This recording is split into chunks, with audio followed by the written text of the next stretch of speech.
Hello, everyone. Welcome to tonight's class on three-point perspective studies. I am your instructor, Adrienne Hodge, and this is an ongoing series with Michaels using a variety of supplies that are sold at Michaels stores. Most of the classes are free. Some of the classes require a small fee, and all of the free classes you can find later on YouTube. So this is a kind of almost the end of a very long ongoing mini series I've been doing within this larger drawing and painting series. For the last few months, we've been covering a lot of different topics in linear perspective. So we talked about 1-point perspective studies in April, and then in May, we talked about 2-point perspective. And then now here in June, we spent the last couple of weeks doing a free class that covered atmospheric perspective and some really fun supplies, drawing and painting a forest floor scene with a tree and some mushrooms. And we talked a lot about achieving depth and atmospheric perspective, which is, how just our eyes gather information and how we interpret the world across space. But then when we've got any geometric forms in front of us, they are affected by this optical illusion that we all sort of mass hallucinate together, this optical illusion where we see geometric forms take on a different form based on our perspective or our point of view. So in April, we talked about 1-point perspective, which is how we might view something if we're standing in the middle of a room or the middle of a road, and we're looking at, say, a building or a box that is being affected by this point of view when you're standing right in the center of it. And that is 1-point perspective. And then when we're looking at certain geometric forms from the corner, then we see these two vanishing points on the horizon. So that's 2-point perspective. And then tonight we're going to be talking about 3-point perspective, which is what happens when we are viewing things either far above or far below a horizon line, where we now have a third vanishing point. And I'll review all of this in just a moment on the paper. And if everything I'm saying is just completely way over your head, then you might want to, stick with us, like don't go away.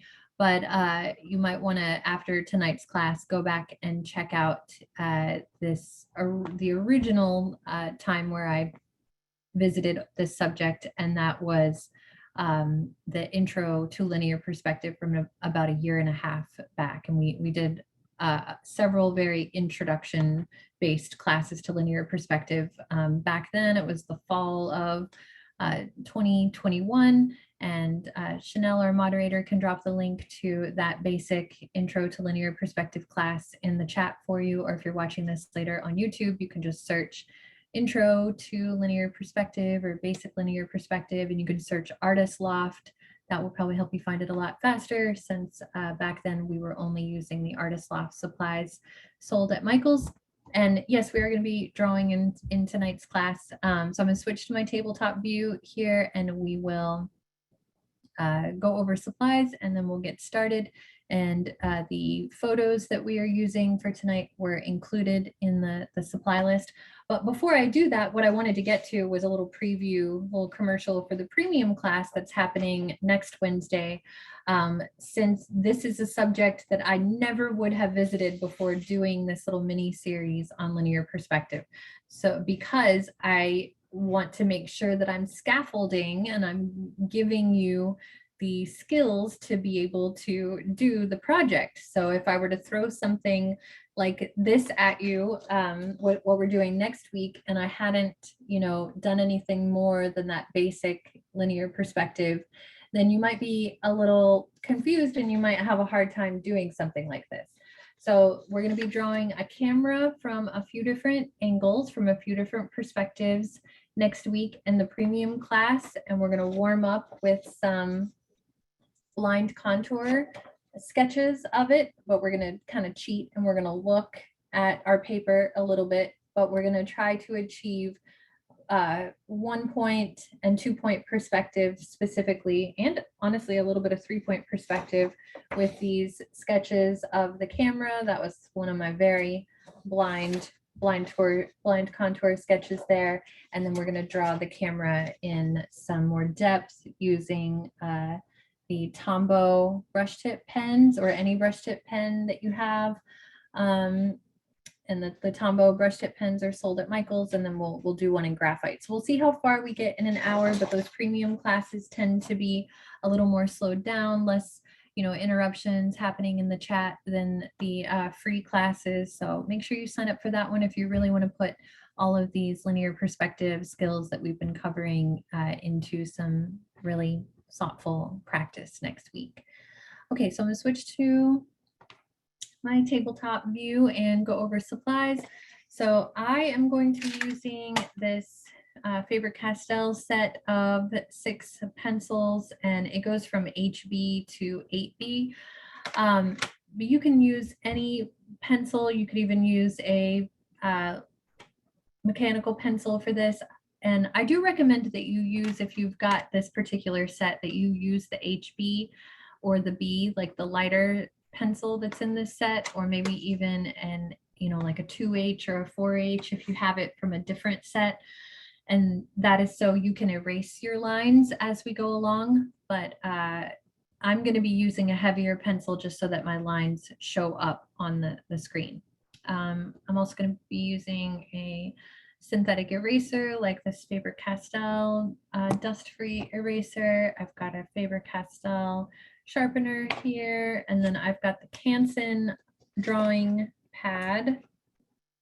It is the 9x12 Canson Drawing Pad. I'm going to leave it closed instead of flipping it open though.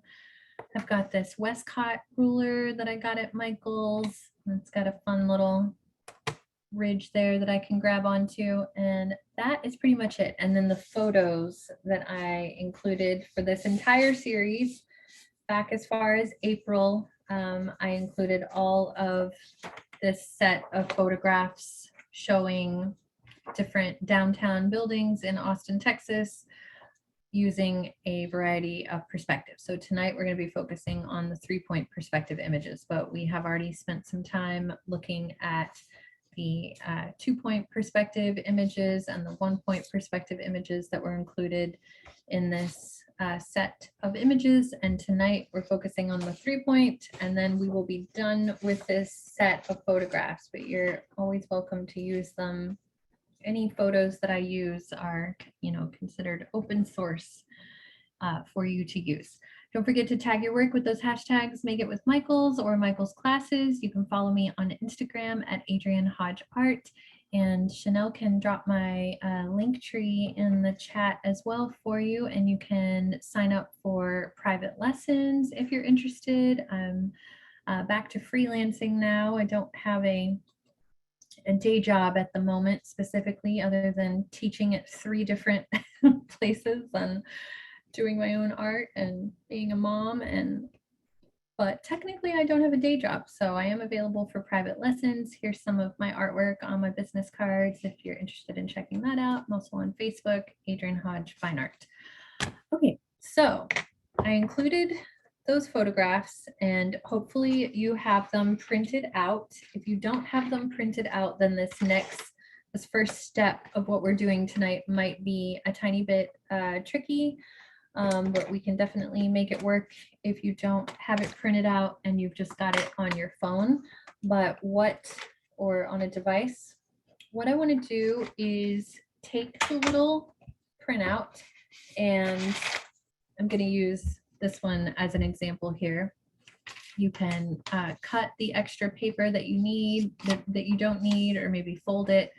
And then we're going to tape it down. So you're going to tape the little photo, tape it down directly into your sketchbook. So I didn't put tape on the supply list.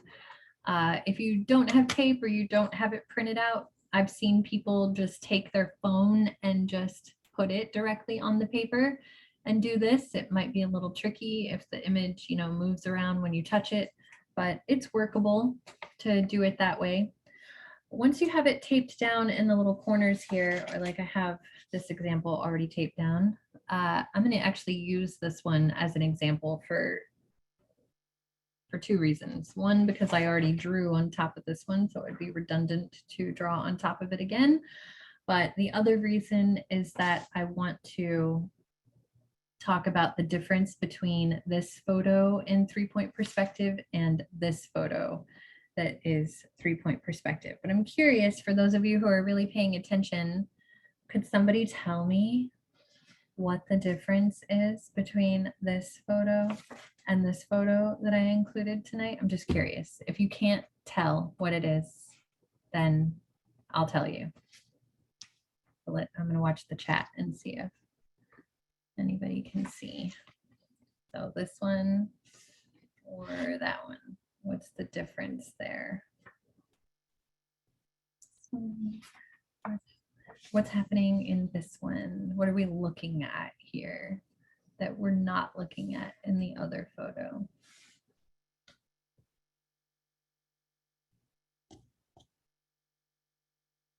The dark one is 3D. The corner stops the first photo, vanishing point, 2 sides versus 1 side. Okay, yeah, you got it. So we're looking at the corner here. So this one technically is more of a true 3-point perspective image than the other one, the one that I, demonstrated for the class and that we're going to use for the demo tonight. Although I am considering maybe we will use this one for tonight, just because it is more of a true 3-point perspective, and I've already got it taped down and ready to go. Although I do like the other one because it's got some foliage in it, and it's, I don't know, I think that's why I used it over this one, because it just felt like a more interesting, image. It was more eye-catching, but it is really only showing us one side of this building, but it is still technically 3-point because we've got this zenith point at the top of it.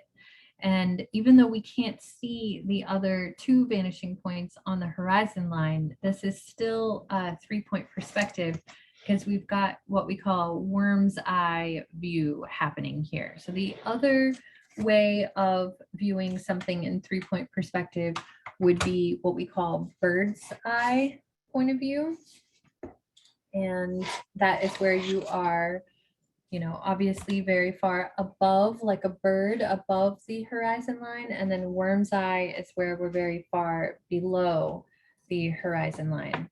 And then this is an image that was included in our set of photos, which I said a while back that I would revisit this when we got to 3-point perspective. So I just want to show it one more time.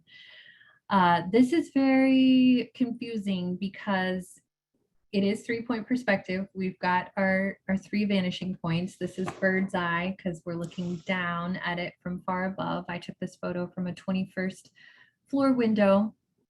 And if I trace all these lines to the vanishing points, it's almost like a puppet master what's happening here. It feels like the Matrix. There's quite a few, like all of the lines don't match up perfectly to these vanishing points on the horizon. You would have to spend a lot of time with an image like this. So I included it and I wanted to talk about it, but we're not going to use something that complicated. The main idea that I wanted to focus on in all of these classes is in these studies was how you can take a photograph that you have taken and you can map out the linear perspective that you're seeing in that photo in a way that is digestible and that isn't too complicated and, isn't so completely, what am I trying to say? It's not like MC Escher, like that one's that's like MC Escher level linear perspective. But I feel like linear perspective is something that really intimidates people. So I wanted to, give you a way to draw something that, first of all, to be able to identify the linear perspective that you're seeing in the image and break it down in a way that feels doable for beginning artists, even though this class was marketed for more intermediate students tonight. Yeah, we can definitely do this, even if we are beginner to intermediate here, because we've got all the other classes that we can go back and view that will put us at a intermediate standpoint. Okay, so I'm going to flip to a new page and we're going to use this one for tonight. And first, we're just going to map it out. So the first thing we're going to do is we're going to take our ruler on our image and we're going to find these vanishing points. And this is going to take up some time, and this is what you can do with any photo that you're struggling with drawing and matching the perspective that you're seeing in the photograph. And I'm skipping over kind of the basics here because you can go back and check out those other classes where we did the same thing and where I, break it down a little bit more, because we're well into this concept here. Okay, so I'm just going to line up my ruler with some of these orthogonal lines that I'm seeing, these lines that would be straight if we were looking at them head on, but appear to be diagonal lines because of our extreme viewpoint. And I'm just going to start tracing these lines. And we're looking for this third vanishing point here up above the horizon, far above. So we want to trace this line all the way up. Okay, and we're looking for the point where these orthogonal lines intersect. And we'll do it with the other ones that are going to the vanishing points on the horizon in just a moment as well. But for now, we're just tracing lines. Things might get kind of wonky, but eventually it's going to be really obvious where the point is where they all intersect. And it's already becoming pretty obvious to me right there, but I'm going to trace a few more anyway.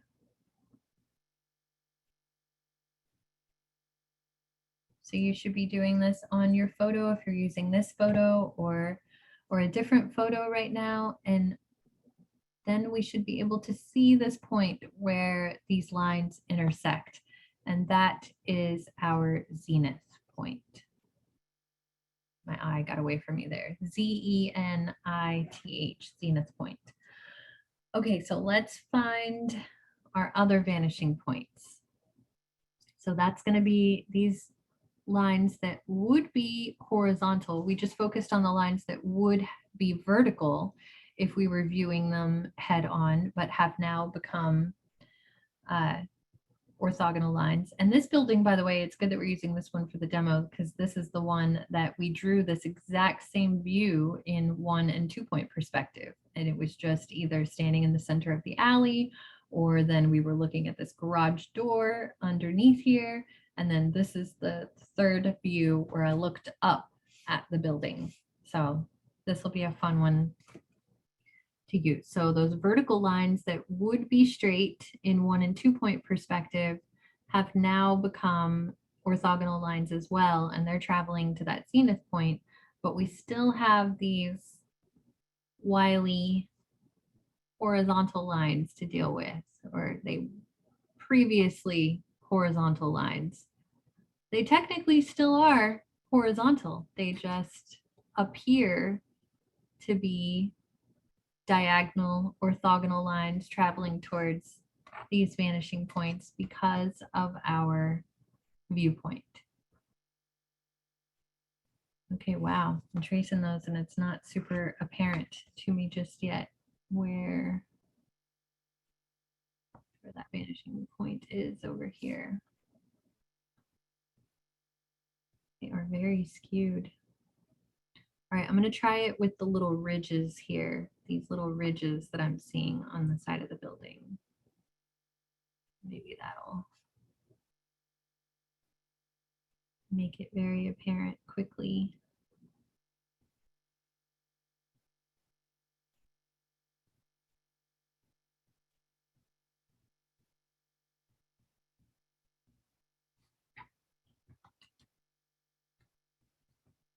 I'm going to move over here to the other side too, because I'm just curious. We also want to find the horizon line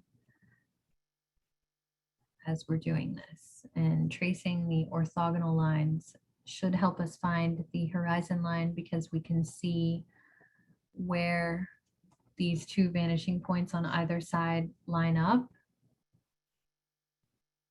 on the same horizontal plane, and then that should be where the vanishing point is. So it's going to be probably way off. It might be off the side of my paper. I'm going to do this. I'm going to turn my paper like this. I got somebody knocking at my door. I'm going to let someone else answer it. Give me just one moment here.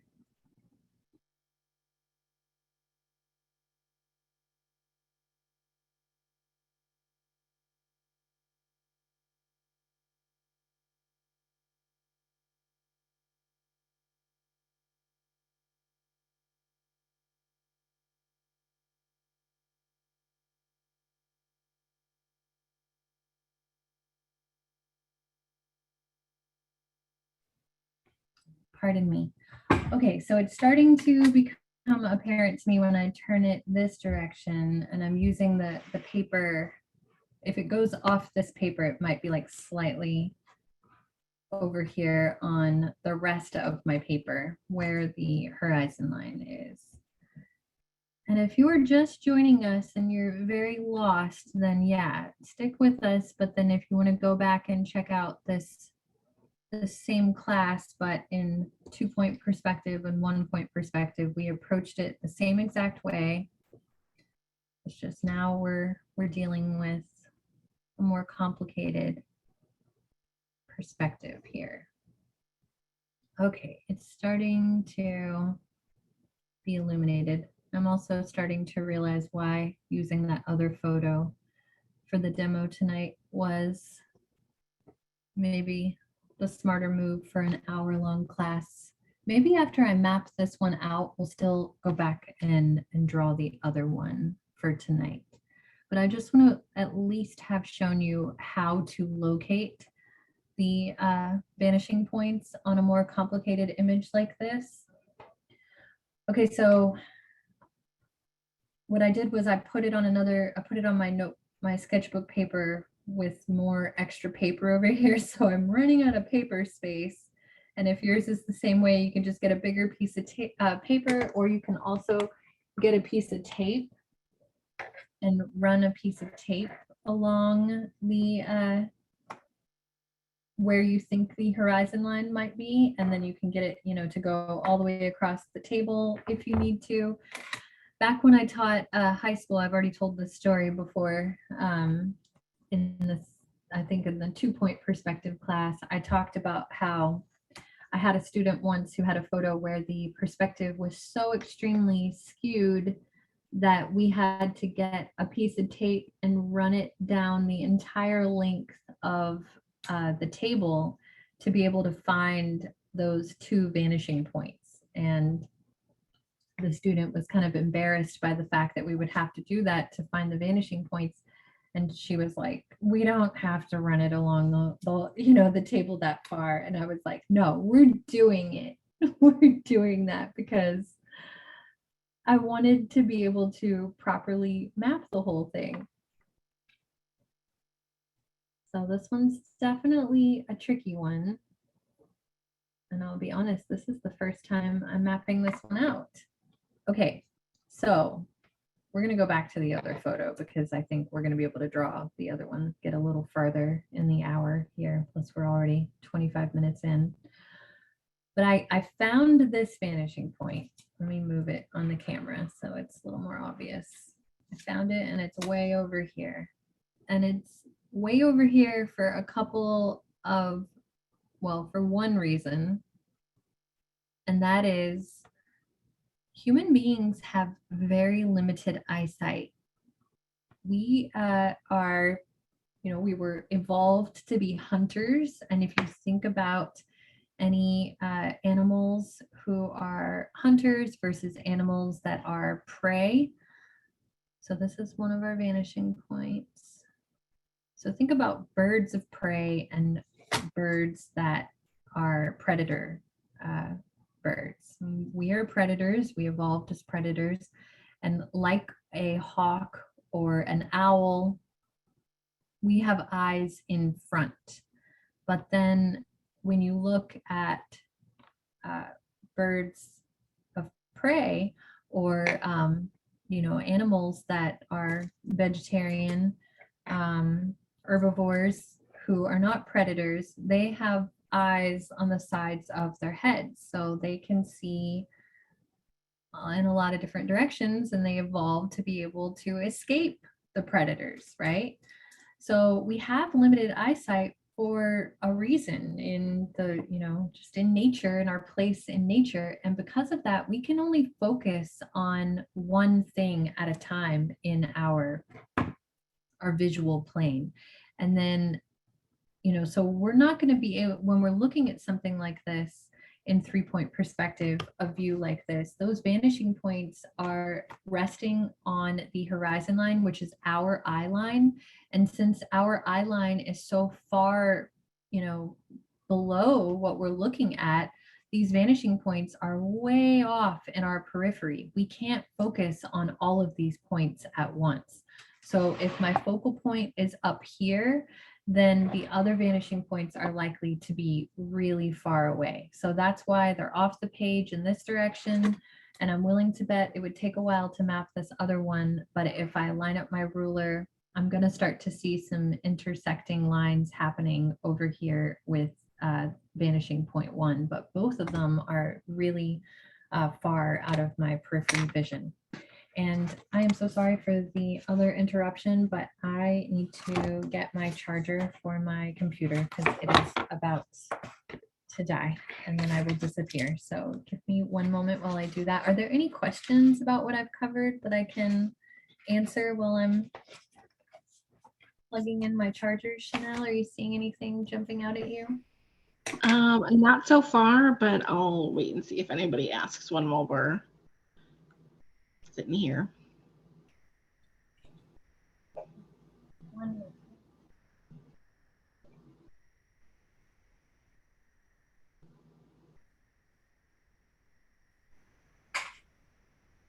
Rebecca said that was a great explanation. Oh, thank you.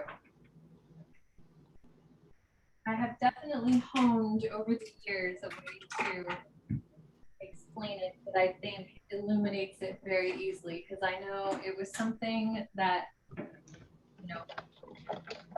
challenging for me for very many years to understand, much less to explain to somebody else.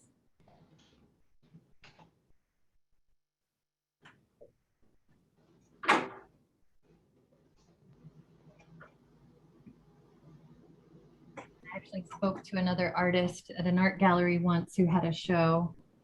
His work, oh my gosh, was very focused on linear perspective, and she mentioned the thing about birds of prey and predators, and I thought, wow, that's such a great way to explain it.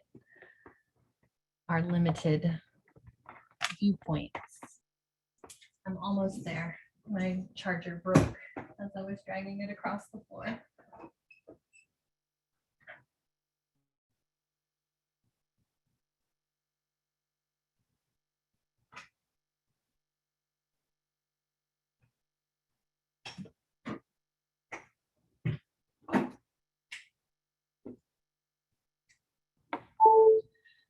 Okay.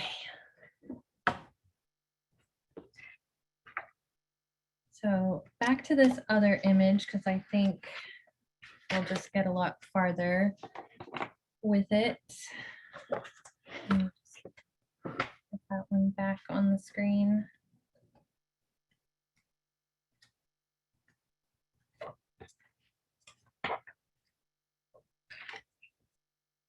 I'm gonna just kind of flip back and forth between this and my drawing. So the easiest way to take a photo like this and transfer it to your drawing is to just measure the size of the printout, and then we're going to draw a box on the opposite side of the page. And we did the same thing with the 2-point perspective study and the 1-point perspective study. So we're going to measure the size of the printout, and we're going to draw a box that's the same size, and then we'll use that as our guide. Okay, so this is just a little over 3 inches wide. Yours is likely going to be different depending on your printout. And then it's a little over 4 inches. So I'm going to draw a box that is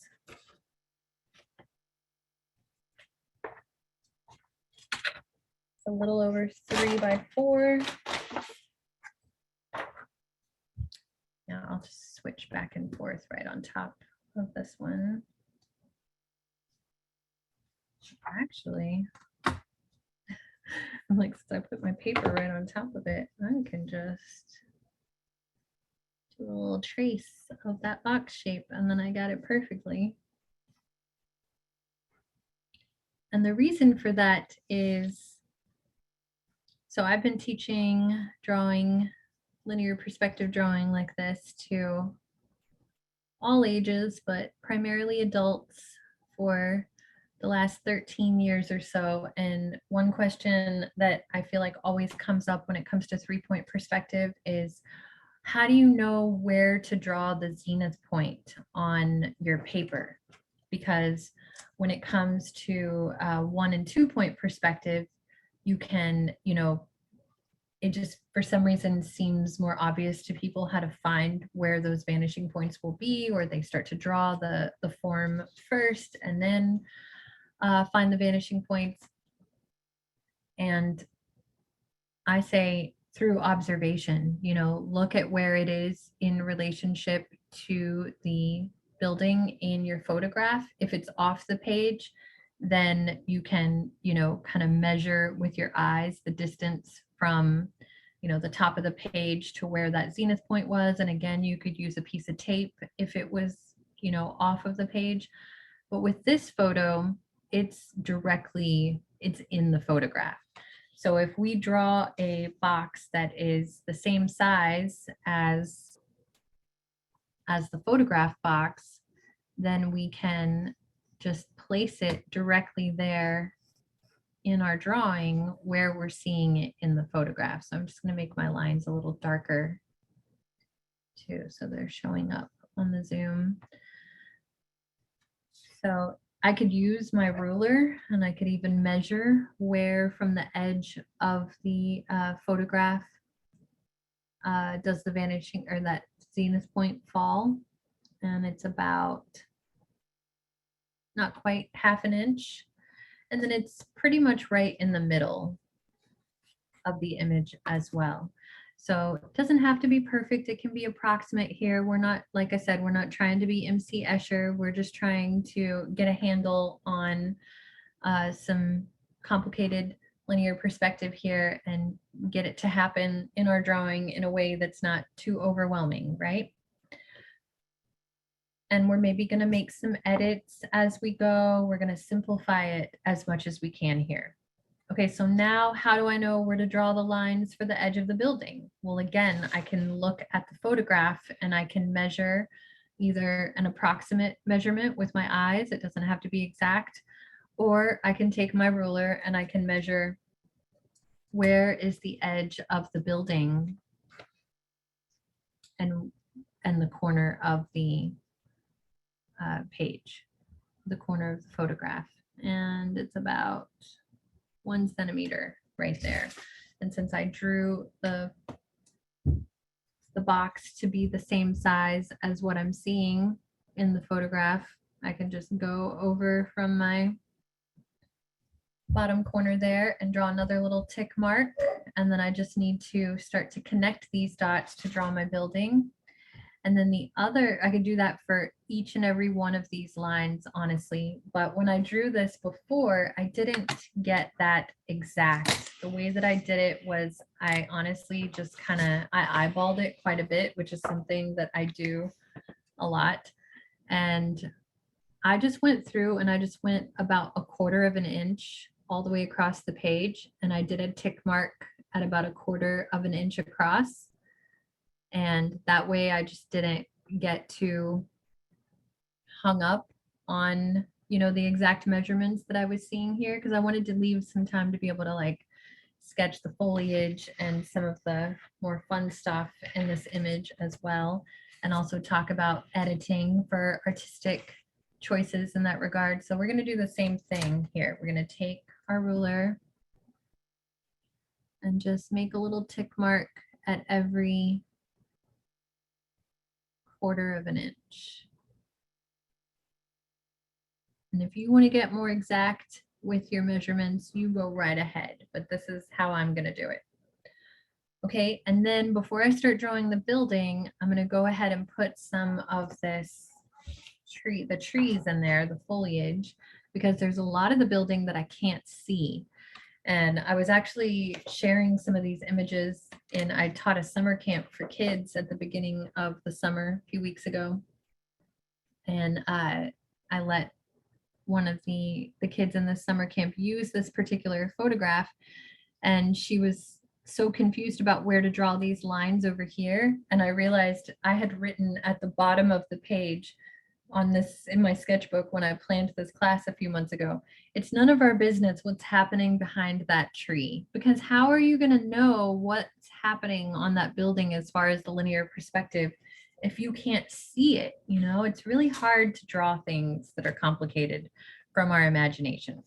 So instead, we're just going to sketch our tree, and rather than drawing every little leaf on this tree, we're going to look for, and it doesn't have to be perfect and it doesn't have to be that particular tree. We're just going to do this kind of jagged little line that feels like the mass of a tree. And we're going to make sure that whatever we're drawing is blocking our view of what's happening over here on this side of the page. And if you need to add more, you can always add a few little leafy shapes like this coming off of it. But mostly we're just going to get a jagged line here. And we'll do that again on the other side because there's quite a bit of this tree on the left here as well. So we're just looking for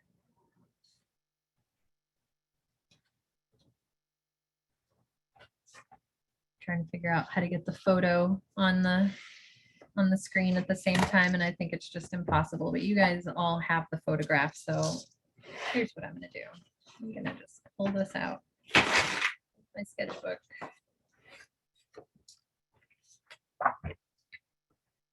Do this so that I can see it and get my drawing in the middle and stop moving it around. Hopefully wasn't making anybody dizzy doing that. I was trying not to rip it out of my sketchbook, but I finally just did it.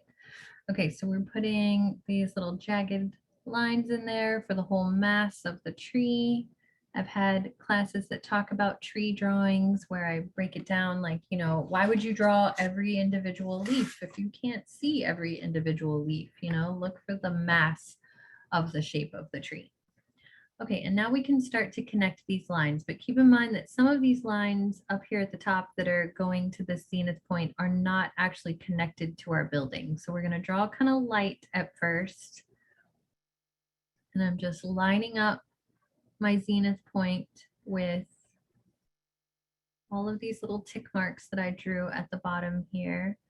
And then once I get about 3/4 of the way over there to the right, I am aware that this building kind of splits off and has another little another building overlapping it, or possibly just the architecture of the building is coming forward in a certain way. And then we've also got the reflection of another building happening here. So there's quite a bit going on, even though this image is a little more simplified than the other one that we drew. But we're going to go ahead and just connect these tick marks to our zenith point all the same. We're going to end up with this nice pyramid situation.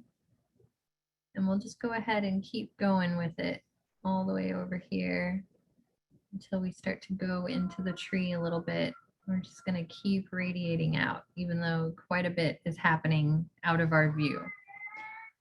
Okay, and then we're going to find the top of the building here, which is right here. And for some reason, I drew a little line coming off of there. I don't know why. Oh, you know what? That is not a line I drew. That's a crane. There's a crane above it. That's what we're seeing there. You can draw the crane if you want. I left it out of my other drawing. Okay, so that's funny. I'm like, why is that line there? And I'm trying to erase it. Okay, so we've got this straight horizontal line happening here. So, and there's two levels. So this is like the other part of the building that comes up a little higher here. So you can, again, you can measure and you can find where it is in your photograph. I'm just going to kind of eyeball it, and I want to get it to be at least far enough down that I can do the top of the other building next to it without going too high. So I think right about there looks pretty good. And I'm going to stop about right there with it. So that's my straight horizontal line. Straight because I'm facing it. And then the other one is a little bit higher. We'll do right about there with it. And then it goes into the tree. And then remember, it's none of our business what's happening behind that tree. And if you wanted to put that crane in there, you could. The crane kind of goes like that. A little toothpick up there in the sky. Like a toothpick stuck through a sandwich. Although maybe that's not right because we can't see the other part of the crane. All right, I'm erasing the crane. It's confusing me. I don't know what the deal with that crane is. We're editing the crane out. Okay, so then we've got some fun architecture happening here, and that's what I want to focus on is the fun stuff, not the stuff that drives us nuts. I want you to be able to take a photograph and say, hey, that's a cool photograph, and I'm not too intimidated by the linear perspective in it that I can draw it. That's my goal here, is to just take away the intimidation and make it manageable to apply linear perspective to your drawings. Okay, so there is some fun little, I'm gonna go ahead and shade in some of those moments at the top there. And then after that, there's like a makeshift elevator or something happening here, but I'm not sure. That might be part of the crane. I really don't know, but I'm just gonna draw the tree in front of it because I can't tell what it is and it's too confusing. So that's where the tree is going. Okay, and then now we want to get some of these horizontal lines that we're seeing in the photograph. If you look very closely, there are these horizontal lines in the window panes, and they kind of follow a little pattern where they are close together and then they're farther apart. And so it kind of creates like a little plaid pattern here. And because of atmospheric perspective, the ones that are closer to us are bigger.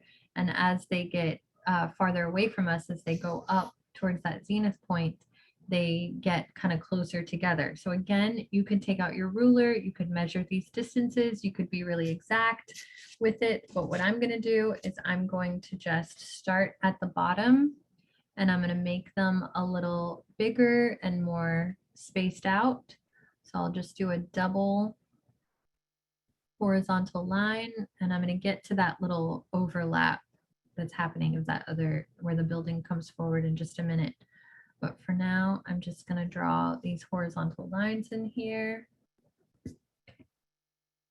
That was maybe a little, I was maybe spacing them out too much. Maybe I'll do like this right there.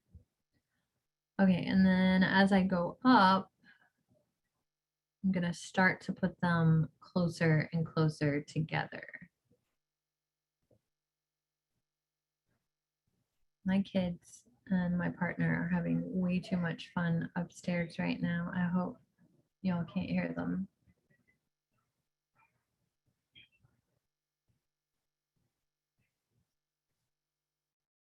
Okay, so when I get about halfway up, that's where they get kind of faint too. It's harder to see them. So I can put a little less pressure on my pencil, but they also get smaller. So the distance between them is closing a little bit. And then when they get way up here, it's kind of hard to see them at all. So I'll just make them really faint. Okay, something like that. At a glance, that looks pretty good. That's very convincing to me at a glance, what I'm looking at. Okay, but then we have to deal with what's happening here. There's this one where it overlaps. We're just going to shade it in. We're going to take one of these little radial double lines that are radiating out right here. I'm going to make it this one because that's where the lower building stops. So right at the edge of the lower building, we're going to just fill one of these in, and that is where the other building is coming forward.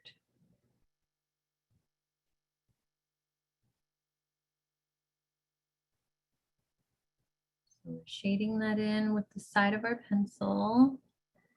And then here's another fun thing that's happening on this building. We're seeing all these clouds, right? So there's clouds in the sky, but then we see the reflection of clouds across the building as well. So we're going to get kind of similar to the tree shapes. We're just going to get these like blobby shapes. They don't have to look like those clouds perfectly. We just want them to look like clouds. And then we've also got this other building being reflected in here, but this one we're going to just eyeball it since it's kind of wavy and the reflection here, it doesn't have to be perfect. We're just going to draw that kind of blobby shape of the building, and then we can just go down the side of that building and put little rectangles in and fill those in with the reflection of the building. And as long as we're keeping those within the, orthogonal path of these lines, like you can even draw them directly on some of these orthogonal lines, then they're going to be following the perspective here. And, if you drew them within here, they should be doing that. This is actually the building I used to work in downtown, being reflected on the building next to it.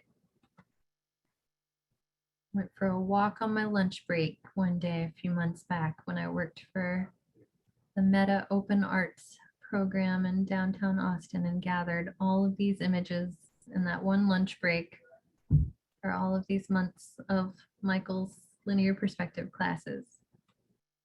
That one lunch break photo shoot has paid off very well. Okay, so you can see how I'm just filling in these wonky little rectangles. We're keeping it nice and whimsical here. We're not trying to be MC Escher.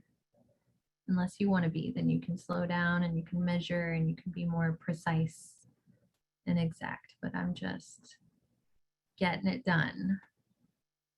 And I'm aware of the time. We have 10 minutes here. We've gotten pretty far with this one. Okay, so we got most of the windows. We got the clouds. We could fill in a few more horizontal lines over here, but I'm going to let y'all deal with that on your own. Let's see how I did it in the other one. Oh, yeah, see, I just kind of took my pencil and just really shaded it in using following the orthogonal path here. That was a good. I always try to be mindful when I'm creating these demos of like, don't go too much over an hour of working on it, because if I'm working on it for 2 hours, then it probably needs to be a 2-part class, which is often why I decide to make things 2 parts, is if it just takes me more than an hour to do it. Okay, so I'm going to take I'm going to stick with my 2B for the clouds, and then to do the trees, I'll get out my 6B or my 8B here. But for the clouds, actually I'm going to take my HB for the lighter clouds. The way that we're going to distinguish between the clouds in the sky and the clouds on the building is basically we're going to make the clouds in the sky just a tiniest bit darker than the clouds in the building. See how the sky blue is just a little more vibrant than the blue here. So we're going to kind of do a textural difference and you know, pressure that we're going to put on our pencil. So the way that I'm going to do it in the sky is I'm just going to get a few little cloud shapes going here, and then I'm going to ignore those cloud shapes and I'm going to go in between. Actually, let me stick with my 2B for the sky. I'm going to go in between those clouds and just use a horizontal hatching line and just fill in the sky. You could use some blue colored pencils, or if you were doing this on watercolor paper, you could fill this in with some watercolor, but with the graphite, we're just distinguishing it by the amount of value that we're putting on it. So I know this is probably showing up really light on the Zoom, but just nice and light, keep it continuous all the way down the page. I'm not going to fill in the whole thing. And then I'll switch to my HB for the clouds that I'm seeing on the building. And, you know, it's just going to give me a little bit of variation in the texture of the mark that I'm making, and do the same thing down the building. And then we want to erase that zenith point. Hopefully you didn't draw it too dark. I said to make those lines nice and light so we could erase them later. And then we can fill in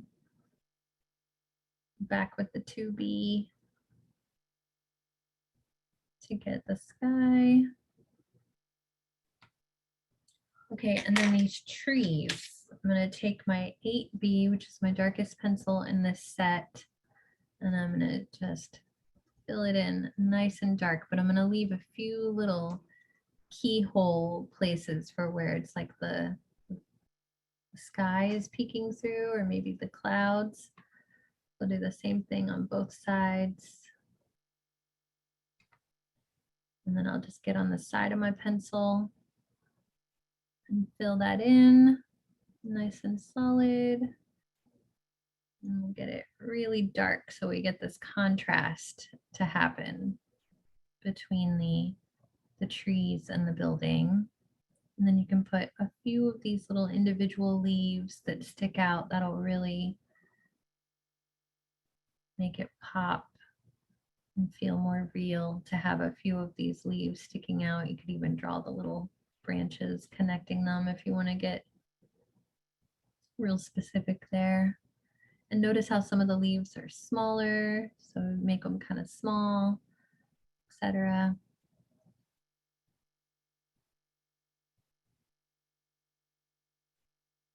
Put a few more keyholes in there.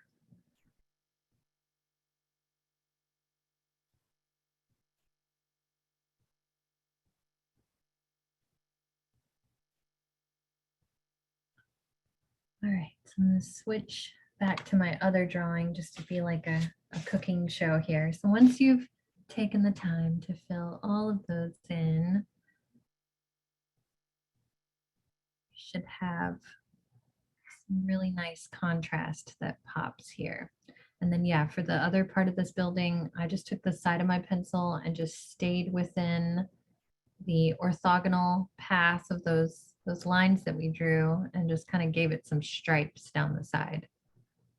So that's a very easy way to fill in that building. All right, we did it. That seemed like a lot 30 minutes ago, but I'm proud of how far we got with that. So I'd love to see some of your sketches from tonight. If you want to hold them up, Chanel can spotlight you, and we can see how some of y'all applied I want to read off a comment to you first as well. Oh, yes, please. Diana said, I recently applied your perspective technique to a painting of a Greek seaside village on a lagoon. Definitely made a difference on making them more realistic. Oh, awesome. Do you have it to show us? I'd love to see it if you have it. Or you can email it to me too if you'd like, if it's not ready. Oh, yes. Look at that. Is that from tonight or is that the... That's from tonight. Sorry. Okay, never mind. I'm like, wait a second. That's our building from tonight. Okay, so you might want to, yeah, go a little wider with those orthogonal lines. It feels like things got a little straight there. Those are vertical lines, so we're not really getting the 3-point perspective there, but that's great effort. Thank you for sharing. Oh yes, look at that. Okay, and yeah, that reflective building is following the orthogonal path, and I like how you did those stripes. You got really far in the hour too. Very nice. And then yeah, when you're done with the zenith point lines, you can just erase that little triangle that we created at the top, and we'll just have the building. Great job. Okay, yes. And yeah, you got those horizontal lines, those window lines are coming across. Oh, and you put the crane in there. I like that you committed to the crane. How does the crane disappear behind the top of that building? That's what confuses me. Maybe the building goes higher than it seems. Okay, nice. That looks like I see it over there on the right, and then you've got something else going here on the left. Those vertical lines stayed a little straight, but I can tell you've got it there on the right side. Oh, you were drawing the other building from that I mapped out earlier. Nice. Okay, very impressive. Thank you. Notice that Among Us t-shirt you're wearing too. My kids would like. Oh, look at this one. That's great. Yes, I love the stylized quality that's coming into that too.